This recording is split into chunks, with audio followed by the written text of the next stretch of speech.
Hello and welcome to the Tailored Expressions YouTube channel. Thanks for tuning into this video where I am going to show you our new Roll With It flowers and how you assemble them. So the Roll With It flowers were designed in a mixed media die format. You can see that noted on our packaging here. That just means that they have a deeper cutting line than our other dies, and in order to denote that, we have created them in black. So you will notice when you receive these, they are black in color, and that means that the cut line is deeper than our regular thin steel dies. You can still use the exact same cutting sandwich on your die cut machine, but these dies will cut through thicker materials like our Cut and Color Me chipboard, our new foil and glitter felts, also our regular felts and other fun things like leather, vinyl, fabric, etc. So these are really fun and we are excited to continue adding to this mixed media die collection. Right now I would like to show you these two flowers. This is Roll With It Flower 1 and 2. I've pre-cut them out of our new glitter felt, and this is our foil felt here, and I have my glue gun all heated up and ready to go. So I'm going to show you how easy it is to assemble these flowers. Now you want to start with the end here that does not have this big kind of circle part on it. So the open edge here, and I'm just going to grab with my tweezers. So I'm just going to take the glue and put that a little bit on the edge here. I have grasped it down about as far as I can go. And I am not left-handed, so using the glue gun left-handed is something new for me. Okay, so then once I have the glue on there, if I want a tight rolled flower, I'm going to turn that first layer as tight as I can get it and remove my tweezer, kind of press it together so you can see how that starts there. And then without glue, without any more glue, you can just continue to roll the rest of that flower around until you get all the way to the edge. Now you can roll these more loosely or you can continue to roll it tightly. It all depends on what you want your end flower to look like and how much space you have on your project. So when we get to the end, you can see what the flower kind of is looking like here. And then we have this piece left over on the edge.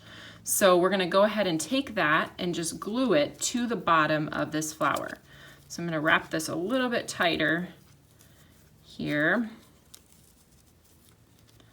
And then I'm going to flip my flower over, kind of holding it in place like this. I have my glue gun now in my right hand. Just put a good dollop of glue on the bottom of that flower, and then you can fold that piece underneath, just over the top of that glue. Now we did make this piece pretty large just because I hate glue gun burns. And so that will hopefully save your fingers from some of those really bad burns. But then when you kind of take the flower out, you can mess with it with your fingers, kind of pulling those petals outer toward the edges to make a little bit more full design. So that is Roll With It Flower 1, and now I will show you what Flower 2 looks like. Again, you can take your tweezer, add just a little bit of glue on that open edge there. Might require some tweezer cleanup because I am getting a little bit of hot glue on the tweezer edge here. So this one I'm going to roll a little bit more widely, just a tad. Remove my tweezer and kind of press that together to get our starting point nice and solid there.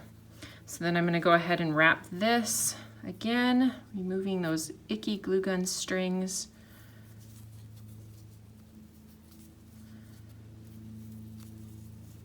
And you can wrap this one as well. You can wrap it tight or you can wrap it loose.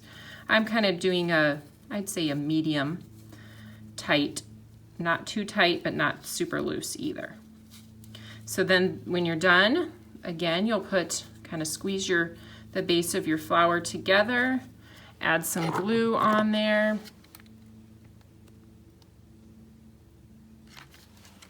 And then take that bottom piece that's meant to cover and adhere that. And then once that's adhered, you just kind of feather those petals out. Remove your glue gunny strings, maybe. And then you have some beautiful flowers. Now you could of course put something in the center. If you have a larger opening in the center, you could add a rhinestone or a large pearl. But these are super fun to make. If you're going to mail them, as in on a card, you would probably need to put them in a box of some sort because they would get squished, and they do sit up pretty high. That's about an inch there. So they're not gonna fit in just any regular envelope. But they're really fun for cards and for home decor projects. You can find these in the Tailored Expressions web store, along with all of our glitter felt, foil felt, and lots of other fun stuff to cut these out with. So thanks for tuning in today. See you later.